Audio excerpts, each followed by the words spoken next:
So a bit back I decided to run a poll on what I should do next for my next challenge run, and the vast majority voted on playing Skyrim as Captain Falcon. However, I was running into a problem with mods, mostly nothing meet my requirements I wanted for the challenge, so that will be put on the back burner for now.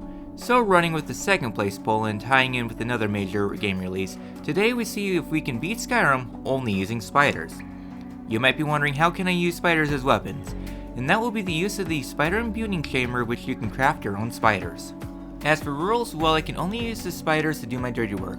I did run a poll to see if I can use a companion to get to the imbuing chamber, and most of you agree that I can just for the imbuing chamber and afterwards I cannot use a companion.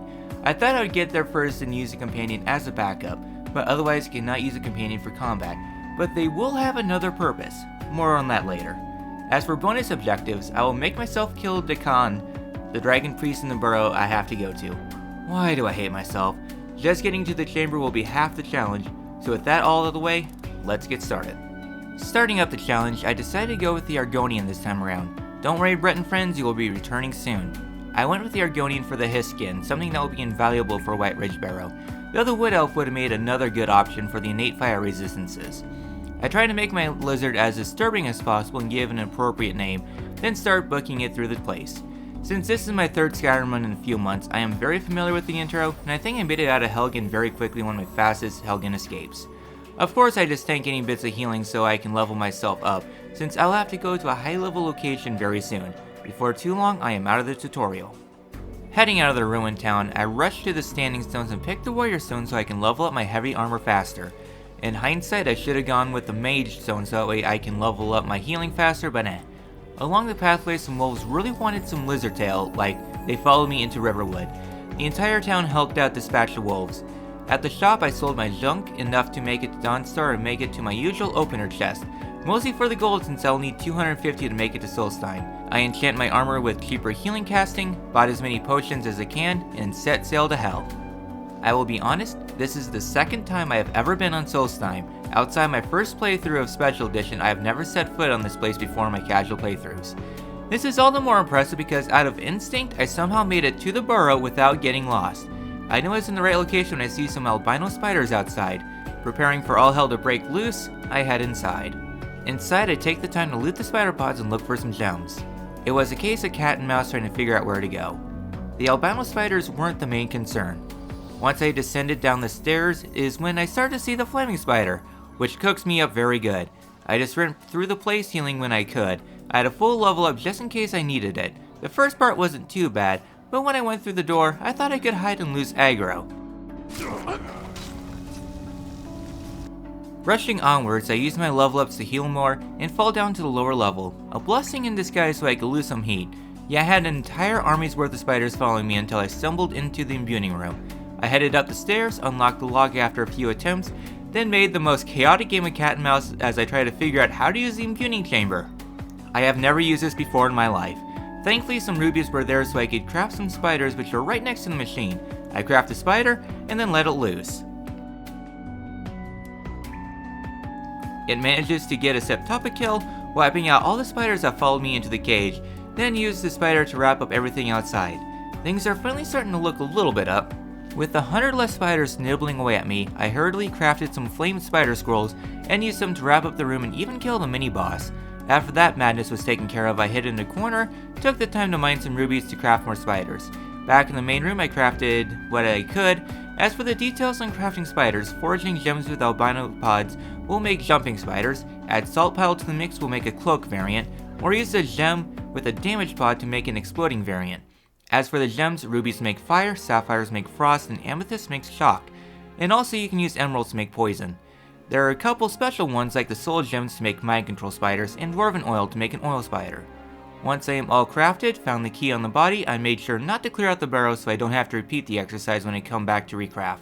Don't worry, I will craft more spiders later on of higher quality once I find more gems, and I do plan on killing Dragon Priest here. With that all done, I return to Skyrim. So about the whole companion thing, I returned to Riverwood to pick up Sven. I do use the companion for a little glitch, just so I have to make less trips to Solstheim and this run ends up being a pacifist playthrough with extra steps. I recruited Sven, brought him to Whiterun, and did the little duplication glitch. By having him pick up an item you dropped, exit and return to the map, you can duplicate items. Very helpful for bolstering my spiders. Normally I refrain from item duplication, but this time I make an exception just for my sanity. It is a slow process, but less gems to find because I don't find many gems for the rest of the run until I do go hunting. With the ability to defend myself against enemies, I decided to test out my spider army against the denizens of Bleak Falls Barrow. The guards at the entrance tower were met with a flame cloak spider. Sure, these enemies are early game enemies, but they all went down very easily. Like one spider alone was enough to scorch an entire party, so yeah, starting to feel like my trip to Solstheim was worth it. Deep inside the burrow I had my little fellow take on the wounded frostbite spider. In an active matricide, this little spider managed to come out on top, taking down the wounded spider. After this I just sprinted to the boss. As for the Draugr, I broke the fight because I set the spider right next to the crypt and the boss woke up before learning the shout. Well, the undead became re-dead and I returned to Whiterun with the stone. For the first dragon fight, I am starting to regret the challenge. These little guys have a speed and range problem, so unless if the dragon lands, I will not be able to do anything. The dragon just kept up in the air for most of the fight, so the Whiterun guards did all the heavy work and I just sat around trying to guide the spider. Eventually the dragon decides to land for good, so the spider went to work. I wish I was able to find a sapphire because fire resists fire, and the fight goes on for much longer than necessary. At least eventually I come out on top and departed for the further world. Instead of using the all-terrain horse to climb to the top, I thought I would just walk there, taking the shortcut near the tower. Walking to Ivarstead, nothing really happened. Sure, there was a random troll, but it was hydrophobic and just walked far enough away I could slip on past. Climbing up to the High Hrothgar, I thought I could let my spiders take on the frost troll. Yeah, the frost troll crushed the spiders. In fact, my spiders were running away and the frost troll gave chase. Quite a ways too.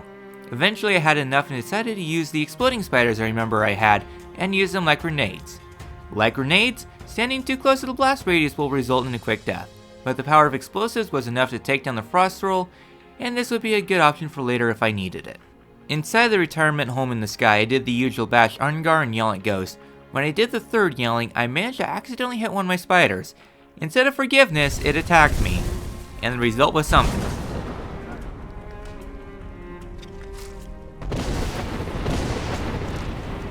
Remind me to never upset the Greybeards. Outside I learned how to sprint and departed to Ustengrav. Ustengrav went pretty well all things considered. One lone spider was capable of taking out the entire entry party with ease.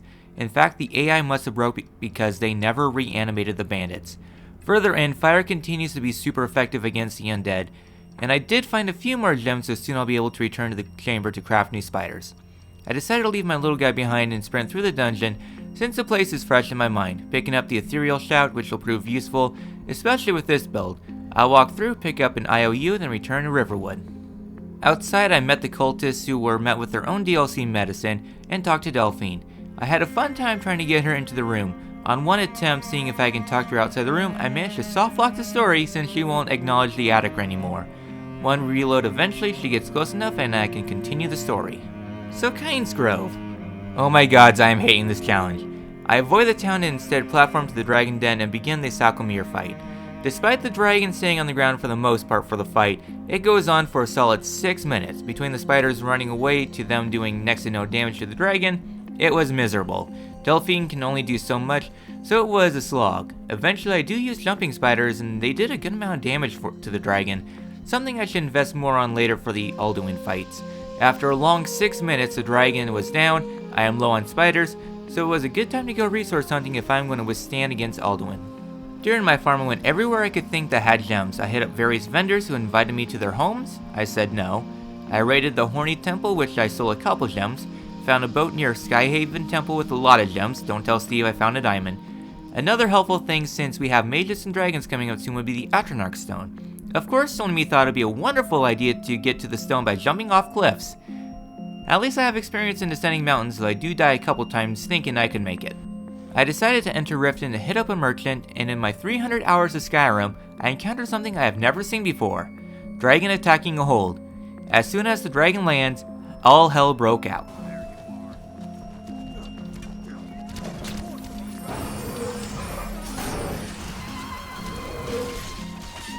Well, since the town is a hot mess, I decided to make do with what I had. I returned to Solstheim, crafted what I had, did the duplication glitch, and returned with a decent supply. This is what I am working with for most of the remainder of the run. The mind control spiders for later. With nothing else to lose, now is a good time to fight a dragon priest. Holy hell, this was a bad idea. Even with all my spiders, all my prep, the boss can easily one-shot me still. I thought the jumping spider explosions will do something, but they were more interested in nibbling at Dakan. And of course I forgot to buy a resist ice potion.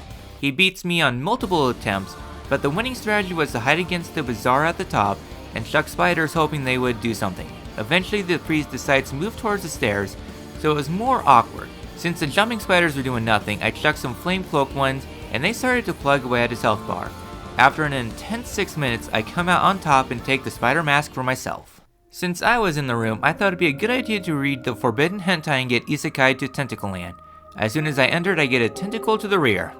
What the hell am I writing? Inside Apocrypha, I just book it right to the end. Despite the gimmick of avoiding the darkness, my healing goes just fine. As for the lurker, I just have him be distracted by a spider before booking it to the end and hiding. I ended up picking up the magic skill. All of them really don't benefit me, but the extra healing won't hurt.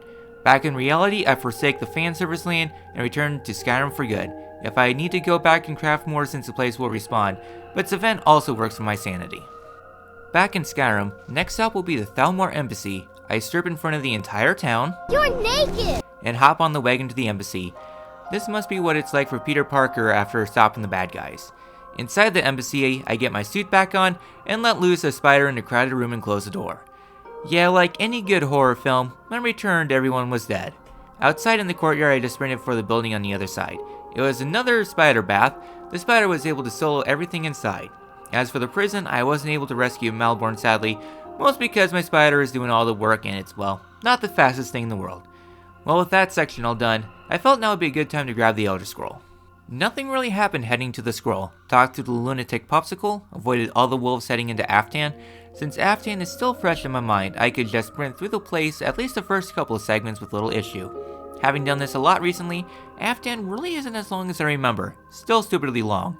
In the third section, everyone does decide to come in at once, and also since my spider is effective in CQC, they were able to carve through with ease, though I do lose a couple spiders in the process. I do try to let the spiders fight the Centurion, but they weren't getting a lot of progress done, so I just booked into Blackreach. Once again, the hardest part of the place is just getting through the entrance. They lose interest fast. A hop, skip, and a simple right to left puzzle later, I have the divine toilet paper. With that all done, I head back to Riften and continue the story. Inside Riften, the town is back to normal and less dragony. I headed right into the sewers, turned the place into a furnace roasting the local populace, and I made it into the Warrens. Given my sparks brethren to go down here, it is quite shocking how effective they are. I talked to Esbern and escorted him out of the sewers. The way back out of the place was pretty quiet, like there were less Thalmor after me than usual, but also one spider boy was able to handle the welcoming party by himself. With the blades assembled, we departed to Skyhaven Temple. It was a pretty quick jaunt to Karspire, mostly because I already marked a nearby place on the map, plus the Forsworn are more interested in the dragon. Inside the dungeon, it was blazingly quick. Esbern and Delphine are more than a match for the Forsworn. Solve some simple puzzles, spill some spider blood on the floor, and we have all the info we need to progress to the boss I am most dreading. Beforehand, I take the blade armor I found, enchant it, and learn how to yell at clouds. With the Elder Scroll in hand, time to grab some lunch. When I get back, I engage in one of the worst fights of my life, worse than the Dragon Priest. The fight with Alduin actually wasn't that bad. Shocking. I think having more resources, knowing to use the jumping spiders, though in hindsight I should use exploding spiders, but I didn't want to blow myself up, and being able to ground Alduin helped the fight out quite a lot. Sure, it wasn't the fastest fight, but went better than the last dragon. Alduin's breath attacks do hurt quite a bit, but investing in healing has helped offset the damage. After a few minutes and most of my spiders, Alduin is gripped by arachnophobia and runs away. So next stop is the Peace Council. Beforehand, I make sure to restock on spiders before going to the council. I thought I could liven the mood by throwing a mind control spider on the Legate. Yeah, nobody was having any of it and the Stormcloaks were wanting my head. But it was fun watching the Civil War break out in the Peace Council. After sleeping through the meeting, I summoned a dragon and head to Skuldolphin. I will be honest, I just sprinted through the entire place. I wanted to be sure I have enough spiders for Soon and Alduin, though the Flamecloak spider helps me out quite a lot in the early parts. Outside of the main part, I used the Become Ethereal Shout to sprint past the dragons. Even though I have ran through this place a few times before, I still don't remember the solutions. Well, after activating trap cards, I ran past the Dragon Priest. I don't fancy a second Dragon Priest fight, and I'd also like my Spidey mask more. I enter Sovngarde. So on my way to the place, I got lost in the fog. Oops.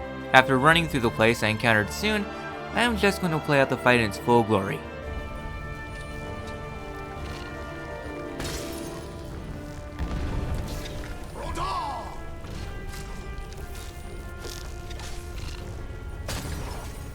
Yeah, the fight was over before he knew what happened. After headbutting some ghosts, it is time for round 2 of the Dragon Lord. Since this was the final fight, I just threw everything I had at the lizard, including throwing my voice a couple times, oops. With 3 helpers and a lot of spiders, the fight went down pretty easily. I got into a groove by laying down spiders and backing it up, and the heroes were way more of a threat anyways. The lizard went down easier than last time. However, I run into a major problem. The spiders are weird because they count as a follower, and since followers cannot land the final blow on Alduin, the run goes to a halt. With no way around it, using all the spiders I have, I boop the dragon on the snoot and proving no, you cannot beat Skyrim just using spiders. Well, that was an interesting run. To be honest, the hardest part of the run was just getting to the spider imbuing chamber, given the massive threats that are there. Once you get past that, the game wasn't too bad.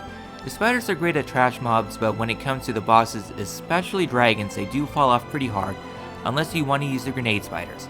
The other challenge of the run was just getting the necessary resources since you are always needed gems to craft. Had I not done the companion duplication glitch, this probably would have just been a pacifist run with extra steps since I would have blown through my entire stack of spiders on Alduin, and I think it was more interesting going this way just to see how well spiders handle themselves in certain situations.